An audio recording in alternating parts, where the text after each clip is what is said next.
Begin with Bismillah and with Salatillah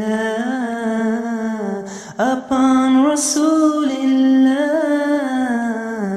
and his right. আসসালামু আলাইকুম ওয়া রাহমাতুল্লাহ।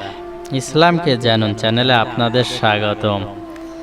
আমরা মানুষ সৃষ্টি সেরা, তবে সেরাদের মধ্যেও সেরা রয়েছে। মানুষদের মধ্যে সর্বসেরা হলেন নবীগণ, তারপর শহীদগণ। তবে একজন সাধারণ মানুষও তার ঈমান এবং আমলের মাধ্যমে বিশেষ মর্যাদা লাভ করতে পারেন। আজকে এমন এক শ্রেণীর মর্যাদাবান মানুষদের নিয়ে কথা বলবো, যাদের দেখে স্বয়ং নবীগণ এবং শহীদগণ পর্যন্ত ঈর্ষা পোষণ করবে। তারা কিভাবে এত বড় মর্যাদায় উন্নত হলো, তারা কি আমল করতো যে আল্লাহ তাআলার কাছে তারা এই বিশেষ মর্যাদা লাভ করেছে। আসুন আমরা হাদিসের মাধ্যমে জানি। মুআজ ইবনে জাবাল রাদিয়াল্লাহু আনহু হতে বর্ণিত, তিনি বলেন, আমি রাসূলুল্লাহ সাল্লাল্লাহু আলাইহি ওয়াসাল্লামকে বলতে শুনেছি, মহান আল্লাহ তাআলা বলেন, আমার মর্যাদা ও পরাক্রমের টানে যারা পরস্পরকে ভালোবাসে তাদের জন্য রয়েছে নূরের মিম্বার। নবী এবং শহীদগণ পর্যন্ত তাদের সাথে ঈর্ষা পোষণ করবে। হাদিসটি রয়েছে তিরমিজিতে, হাদিসটি সহিহ। সুবহানাল্লাহ। আল্লাহ তাআলার কারণে, একমাত্র আল্লাহ তাআলার কারণেই একে অন্যকে ভালোবাসার কত বড় মর্যাদা। অথচ আমরা আজ করছি কি? আমাদের ভালোবাসা নির্ভর করছে আমাদের সংগঠনের উপর, আমাদের দলের উপর।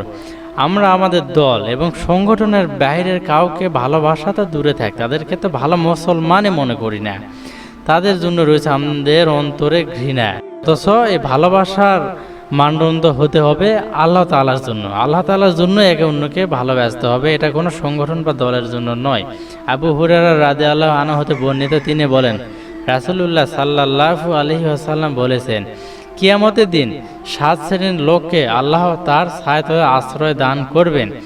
তাদের মধ্যে চতুর্থ জন হলেন এমন 2 ব্যক্তি যারা আল্লাহর জন্য পরস্পর ভালোবাসা স্থাপন করে এবং এই সম্পর্কে একত্রিত হয় ও বিচ্ছিন্ন হয়। সুবহানাল্লাহ।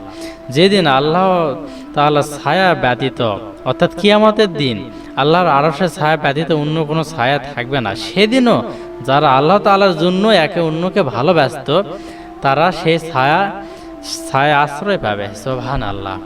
আসুন আমরা বিভেদ ভুলে, আমাদের মাঝে বিভেদ থাকবে, মতবিরোধ থাকবে, তবে মতবিরোধ থাকা সত্ত্বেও আমাদের একে অন্যকে ভালোবাসতে হবে, এটাই ঈমানের দাবি।